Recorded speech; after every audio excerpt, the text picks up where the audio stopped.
అధ్యక్ష, భారత మాజీ ప్రధానమంత్రి డాక్టర్ మన్మోహన్ సింగ్ గారి మృతి పట్ల ఈ సభ తన తీవ్ర సంతాపాన్ని వ్యక్తం చేస్తుంది. శోకార్తులైన వారి కుటుంబ సభ్యులకు ప్రగాఢ సానుభూతి తెలియజేస్తుంది. అంతర్జాతీయ ప్రఖ్యాతి పొందిన ఆర్థికవేత్త డాక్టర్ మన్మోహన్ సింగ్ గారు భారతదేశానికి తన విశిష్టమైన సేవలను అందించారు. కేంద్ర ప్రభుత్వ ప్రధాన ఆర్థిక సలహాదారుగా, భారత రిజర్వ్ బ్యాంక్ గవర్నర్గా, ప్రణాళిక సంఘం డిప్యూటీ చైర్పర్సన్ గా, కేంద్ర ఆర్థిక మంత్రిగా, భారత ప్రధానమంత్రిగా ఆయన వివిధ హోదాలలో తన సేవలను ఈ దేశానికి అందించారు. డాక్టర్ మన్మోహన్ సింగ్ గారు మన దేశంలో ఆర్థిక సంస్కరణలను రూపశిల్పి. 1991 మరియు 96 మధ్య కేంద్ర ఆర్థిక మంత్రిగా ఉన్నప్పుడు భారత ఆర్థిక వ్యవస్థను సరళీకరించి ఆర్థిక స్థితిగతుల దిశను మార్చే నిర్మాణాత్మక సంస్కరణలను అమలు చేయడంలో కీలక పాత్ర పోషించారు.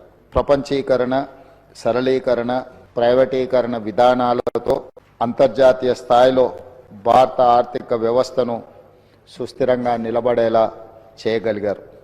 2004 మరియు 2014 మధ్య భారత ప్రధానమంత్రిగా ఉన్న మన్మోహన్ సింగ్ గారు తన పదవీ కాలంలో ఎన్నో చారిత్రాత్మకమైన సామాజిక కార్యక్రమాలకు శ్రీకారం చుట్టారు. కూలీలకు ఉపాధి కల్పించే మహాత్మా గాంధీ జాతీయ గ్రామీణ ఉపాధి హామీ చట్టం, పరిపాలనలో పారదర్శకతను చాటి చెప్పే సమాచార హక్కు చట్టం, ప్రజారోగ్యానికి ప్రాధాన్యం ఇచ్చిన జాతీయ గ్రామీణ ఆరోగ్య మిషన్ ప్రారంభించారు.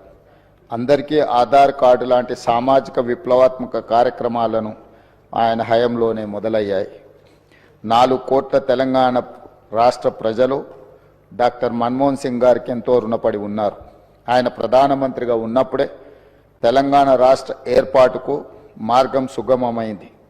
2014లో ఆంధ్రప్రదేశ్ రాష్ట్ర పునర్వ్యవస్థీకరణ చట్టాన్ని పార్లమెంట్ ఆమోదించింది. ఎన్నో ఏండ్ల పోరాటం ఫలించి తెలంగాణ రాష్ట్రం ఏర్పడింది. మన్మోహన్ సింగ్ గారు మన దేశానికి, ముఖ్యంగా తెలంగాణకు చేసిన సేవలకు ఈ సభ అపారమైన కృతజ్ఞతలను తెలియజేస్తుంది.